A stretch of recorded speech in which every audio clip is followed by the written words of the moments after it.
राष्ट्रीय गोकुल मिशन के तहत भिवानी के कटड़ा फार्म में 500 कॉप किए जा रहे तैयार। दुग्ध क्रांति को आगे बढ़ाने के लिए डीएनए टेस्ट के बाद 500 कॉप तैयार करने का काम शुरू। देश में 13 स्थानों पर मिशन के तहत कॉप हो रहे तैयार। भिवानी में सबसे अधिक 500 कॉप तैयार करने का लक्ष्य।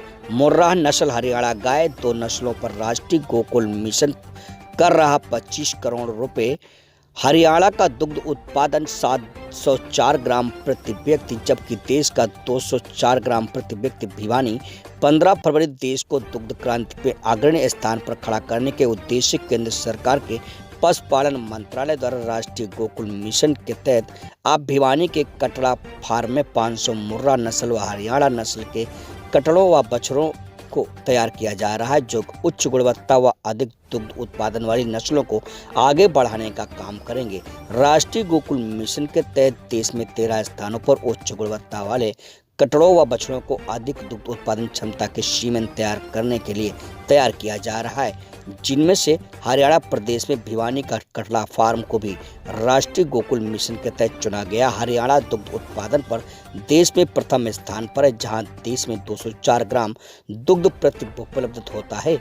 वहीं हरियाणा की दुग्ध उपलब्धता 704 ग्राम प्रति व्यक्ति, जो हरियाणा को दूध दही के राज्य के रूप में चरितार्थ करती है। केंद्र सरकार की टीम ने भिवानी के कटड़ा फार्म को दौरा करने के बाद इस दुग्ध क्रांति को आगे बढ़ाने वाले महत्वपूर्ण प्रोजेक्ट के बारे में जानकारी दी। इस प्रोजेक्ट के हरियाणा कोऑर्डिनेटर डॉक्टर उप यादव, मैनेजिंग डायरेक्टर डॉक्टर कल्पना सिंह ने इस बारे में जानकारी देते हुए बताया कि हरियाणा का काला सोना कही जाने वाली मुर्रा भैंस व हरियाणा गाय की नस्ल के 500 कटड़ों व बछड़ों को यहां तैयार किया जा रहा है, जिनको तैयार करने के दौरान उनकी आनुवंशिकी गुणवत्ता को जांचा जा रहा है। इन बछड़ों व कटड़ों में टीबी, डिसीज, ब्रुसेलोसिस व अन्य ट्रांसमिट होने वाली बीमारियों का डाटा, इनकी गुणवत्ता व खुराक सभी का ध्यान रखते हुए छटनी के आधार पर 500 कटड़ों व बछड़ों को तैयार किया जाएगा, जिस पर 25 करोड़ रुपए लागत आएगी तथा 5 वर्ष में इस प्रोजेक्ट को पूरा कर दिया जाएगा, जिसके बाद तैयार हुए कॉप को केंद्रीय पशुपालन मंत्रालय की कमेटी द्वारा चयन करके देश के दुग्ध उत्पादक राज्यों व जिलों तक भेजा जाएगा, जहां पर इस कॉप का सीमेन तैयार कर बेहतर गुणवत्ता व अधिक दूध देने वाली पीढ़ियों को तैयार किया जाएगा। गौरतलब है कि दूध दही का घाड़ा या मेरा हरियाणा के नाम से हरियाणा प्रदेश की पहचान पहले से ही है। ऐसे में केंद्र सरकार के राष्ट्रीय गोकुल मिशन के तहत हरियाणा एक बार फिर दुग्ध क्रांति को आगे बढ़ाने में अग्रणी भूमिका निभा रहा है। यहाँ से पैदा होने वाले कॉप के सीमन से 20 से 25 किलो उत्पादन वाली भैंसों को तैयार किया जा सकेगा तथा इनसे पैदा होने वाली भैंस विभिन्न बीमारियों से मुक्त होगी, जिससे पशुपालन विभाग का टीकाकरण का खर्च भी बचेगा। प्रोजेक्ट है, आपने आज विजिट किया है, कितने इस प्रकार के प्रोजेक्ट पूरे देश में चल रहे? सेंट्रल गवर्नमेंट ये एनिमल हस्बेंड्री डिपार्टमेंट द्वारा चलाया एचएलडी के द्वारा चलाया जा रहा है। Haryana live stock development board RGM के तहत चलाए जा रहे हैं और ये भिवानी में है। इसमें इसे मुर्रा और हरियाणा का दोनों पे 2 डिफरेंट प्रोजेक्ट चल रहे हैं, पीटी एंड पीएस। तो कितने इस प्रकार के हरियाणा में? 13 सेंटर ऐसे 13 से थ्रू इंडिया जो ना मेजर मिल्क प्रोड्यूसिंग स्टेट्स में। Thank you. धन्यवाद। मैडम जी आई विजिट किया। गवर्नमेंट ऑफ इंडिया द्वारा ब्रीड इम्प्रूवमेंट के लिए जो आप कह रहे थे कि एक श्वेत क्रांति ब्रीड इम्प्रूवमेंट के लिए 2 प्रोजेक्ट लाए गए अंडर एनडीपी फेज़ 1। उसके अंदर मुर्रा बफेलो का जर्मप्लाज्म इम्प्रूवमेंट के लिए प्रोजनी टेस्टिंग आई। जो प्रोजनी टेस्टिंग हमारे 7 डिस्ट्रिक्ट के अंदर स्टार्ट हुई, उन 7 डिस्ट्रिक्ट में भिवानी, चरखी दादरी, रोहतक, सोनीपत, हिसार, जींद और साथ में जो हरियाणा गाय के लिए प्रोजेक्ट गवर्नमेंट एनडीपी फेज़ 1 के अंदर पेडिग्री सिलेक्शन हरियाणा गाय के लिए लेकर आई, वो हमारे डिस्ट्रिक्ट थे 4, चरखी दादरी, भिवानी, रोहतक, सर किसानों से बीज लेते हैं, हम मतलब उनसे आशा करते हैं कि जब भी कोई पशु हीट में आए और नए होने के टाइम पर उनको कृत्रिम गर्भाधान ही करवाएं। वो उसमें क्या बेहतरी के लिए? बेहतरी है कि जो ये कृत्रिम गर्भाधान के जो हमारे हर गांव में जितनी भी संस्थाएं हैं, उनमें संस्थाओं में हमारे बुल्स के सीमन वहाँ स्ट्राज रखे हुए हैं और ये बेस्ट बुल्स के सीमन ही सप्लाई होते हैं। तो सर क्या मान के चले? तो उसका एक पार्ट है यहाँ कटड़ा फार्म पे जो भी बुल्स छोटे कटड़े जो प्रोक्योर करते हैं फार्मर से, जो AI बोर्न कृत्रिम गर्भाधान से द्वारा ही पैदा हुए हैं, वही कटड़े और जो ये बछड़े हैं वही वहाँ से लेके उनको लेने से पहले उनकी टेस्टिंग कुछ डिसीज़ की IBR है, TB है, JD है, कुछ और डिसीज़ हैं, कुछ हेरिडिटरी डिसीज़ भी है, उनकी टेस्टिंग के बाद यहाँ से जब वो नेगेटिव आएंगे उनको यहाँ पे लाते हैं। यहाँ भी 3-3 महीने के इंटरवल पर उनकी टेस्टिंग होती है। फिर ये फर्दर डिस्ट्रीब्यूशन कमेटी फैसला करेगी गवर्नमेंट ऑफ इंडिया लेवल पे कहाँ स्टेट में ये जाएंगे।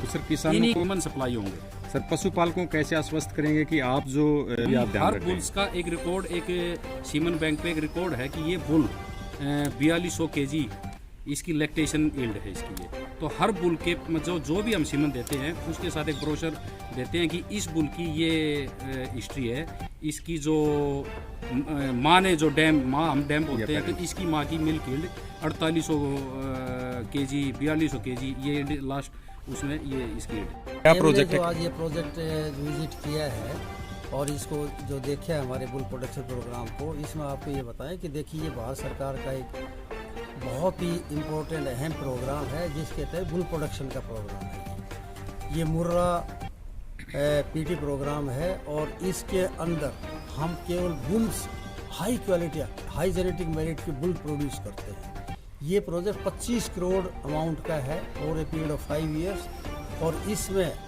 एंटायर 100% फंडेड है गवर्नमेंट ऑफ इंडिया से और थ्रू NDDB इसको इम्प्लीमेंट किया जा रहा है। और जो हमें जो टारगेट दिए गए हैं बुल प्रोडक्शन का, उसमें अबाउट हमसे 500 बुल हम प्रोड्यूस करके देंगे भारत सरकार को और भारत सरकार उनको फर्दर दूसरे सीमन बैंकों को through bull distribution committee distribute करेगी, जिससे ताकि आगे इनसे ही सीमन स्टॉक्स प्रोड्यूस किए जाएंगे और सीमन स्टॉक प्रोड्यूस करके और ब्रीड इम्प्रूवमेंट का प्रोग्राम कंटिन्यू किया जाएगा। सर कितने बुल यहाँ तैयार करें? क्या संख्यात्मक आधार पे भी इसको लिया जा रहा है? हाँ, संख्या हम बताएं 500 का टारगेट है और पीरियड 5 years और इस साल में हमारा टारगेट है कम से 100 बुल हम प्रोड्यूस करके देंगे।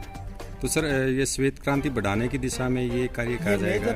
प्रोग्राम जो है केवल मिल्क प्रोडक्शन के अंदर ब्रीडिंग एक अहम स्तंभ है और ब्रीड इम्प्रूवमेंट के लिए बेस्ट ऑफ द बेस्ट मतलब best bull with best dam करके उसका जो काफ आएगा और ये थ्रू मिल्क रिकॉर्डिंग कंटिन्यू करने के बाद सारी स्टैंडर्ड ऑपरेटिव प्रोसीजर अपनाने के बाद बुल्स को हम आइडेंटिफाई करते हैं और वो बिल्कुल कम्प्लीटली डिजीज़ फ्री होता है। डिजीज़ फ्री होने की वजह से उससे फिर आगे ना तो डिजीज़ फैलने का खतरा होता है और आजकल तो अब एक और इश्यूज आ गया है कि उसकी ब्रीडिंग वैल्यू और एसेस करने लग गई है। अब इस बुल के अंदर फर्दर मिल्क के ट्रेट इम्पार्ट करने की कितनी शक्ति है, पॉजिटिव ब्रीडिंग वैल्यू के बुल ही केवल हम इंट्रोड्यूस करें। धन्यवाद सर। आपका नाम और आपका पद बताइए। ये मैं कल्पना सिंह है जो मैनेजिंग डायरेक्टर हमारे, डॉक्टर बिरोलिया है ये प्रोजेक्ट कोऑर्डिनेटर है, पीटी प्रोजेक्ट है and I am doctor OP Yadav जो कि PS प्रोजेक्ट जो हरियाणा कैटल है उसके अंदर। धन्यवाद सर।